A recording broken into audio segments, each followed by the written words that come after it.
This is Dubai in the early 1900s, a settlement on the edge of the desert, small, fragile, and almost invisible on the world map. There are no skyscrapers, no highways, no glass towers rising from the sand. Instead, there is heat, wind, water, and survival. And yet, Dubai already matters, not because of wealth, but because of position. It is a trading port shaped by wind, water, and endurance, a coastal town balancing between desert and sea.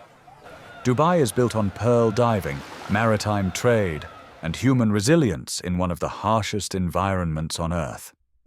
Through historical photographs, travelers' sketches, and advanced AI reconstruction, we can now return to Dubai as it once was. Not as a future fantasy, but as a living town fighting every day to exist. Step into the early 20th century and begin a guided journey through a city before transformation rewrote its destiny.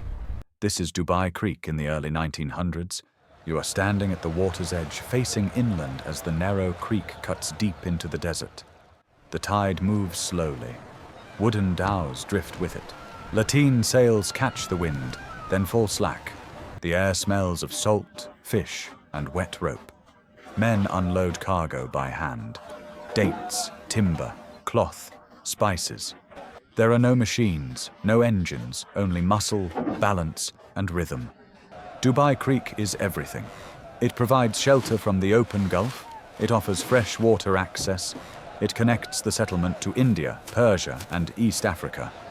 A key historical detail: nearly all of Dubai's trade and population are concentrated along this narrow waterway. This creek represents survival through trade. Without it, Dubai would not exist. Along its banks, homes rise, markets form, and the city slowly takes shape. This is Deira in the early 1900s. You are standing in a narrow market street, surrounded by low coral stone buildings. Shops open directly onto the road. There is no separation between public and private life. Voices bargain. Coins clink. Fabric hangs from wooden beams. Spices mix in the air. Imported goods sit beside local products. Everything is visible. Everything is negotiable. Dubai is not rich, but it is active. Merchants from Iran, India, and Arabia trade side by side. Languages mix. Customs overlap. Credit is based on trust. Deals are sealed with words, not paper. Reputation matters more than currency. You might not know that many merchants live above their shops, blurring the line between home and business. Commerce here is personal, slow, human. From these souks, Dubai connects quietly to the wider world. This is a residential quarter of Dubai around 1900. You are standing in a shaded courtyard, protected from the sun. Tall wind towers rise above flat-roofed houses. Narrow alleys twist between walls. Shade is precious. These buildings are made of coral stone, gypsum, palm wood, and mud. Nothing is wasted. Every material is chosen for survival. Wind towers, bargeal, capture passing breezes. They funnel cool air downward into living spaces. No electricity, no machines, only knowledge. Were you aware that these passive cooling systems will later inspire modern sustainable architecture? This architecture reflects adaptation, wisdom passed down through generations. Dubai survives not by conquering nature, but by learning from it. Beyond these homes, the sea continues to call. This is the shoreline of Dubai in the early 1900s. You are standing on the beach, facing the open Gulf. Dozens of boats prepare to depart. Men wrap ropes around their waists. Nose clips are tied. Stone weights are lifted. Pearl diving is Dubai's economic engine. Each summer, thousands leave for months at sea. Did you know that at its peak, the Gulf supplies nearly 80% of the world's natural pearls? The work is brutal, dangerous, often fatal. Divers descend again and again, holding their breath, risking their lives. Pearls promise sudden fortune, but deliver pain far more often. This industry defines social hierarchy. Merchants profit, divers endure, and the city lives at the mercy of the sea. This is Dubai's main settlement in the early 1900s. You are standing near a cluster of homes at dusk. Women prepare food. Children gather water. Men return from the creek. Life here is communal. Families depend on one another. Fresh water is scarce. Food supplies are uncertain.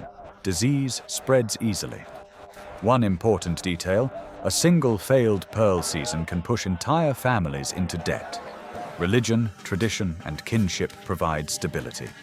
Mosques anchor daily rhythm. Custom governs behavior. Dubai is not yet a city of ambition. It is a city of endurance. But forces beyond the horizon are already moving. This is Dubai under British influence in the early 20th century. You are standing near the waterfront. Foreign vessels anchor offshore. Flags flutter. Officials observe from a distance. The British Empire controls regional trade routes. Treaties limit conflict and autonomy. Dubai becomes part of a wider imperial system. Protected, but constrained. The British maritime treaties effectively end piracy but also reshape Gulf politics. Power now operates beyond the horizon. Decisions are made far away. Dubai remains small, but it is no longer isolated. And soon, its greatest industry will collapse. This is Dubai in the 1920s and early 1930s. You are standing by the creek. Fewer boats return. Pearl prices fall. The market grows quiet. The global pearl trade collapses. Japanese cultured pearls flood the market. It's little known that entire pearl fleets are abandoned within a single decade. Poverty deepens. Migration increases. And yet, the city survives. Leaders adapt. Trade shifts. Oil has not yet transformed Dubai, but the foundations of resilience are already in place. From this fragile town, a future global city will eventually rise. This is the desert edge of Dubai in the early 1900s. You are standing beyond the last houses of the settlement. Behind you, the town fades into low walls and wind towers. Ahead of you, the desert opens wide, silent, endless, unforgiving. There are no roads, only tracks pressed into sand by camels and bare feet. Small caravans move slowly across the horizon. Camels carry water skins, dates, firewood, and goods bound for inland tribes. Every journey is calculated. Every mistake is dangerous. This desert is not empty. It is watched, measured, and respected. Local guides read the land like a map.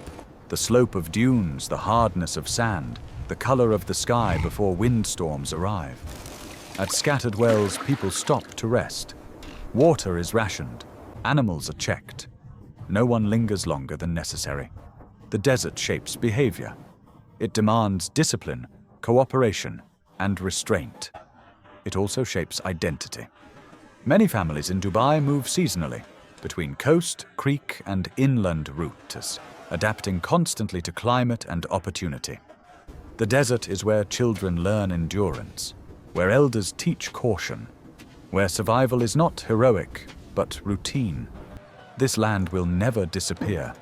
Even when towers rise and highways cut through sand, the desert remains beneath everything.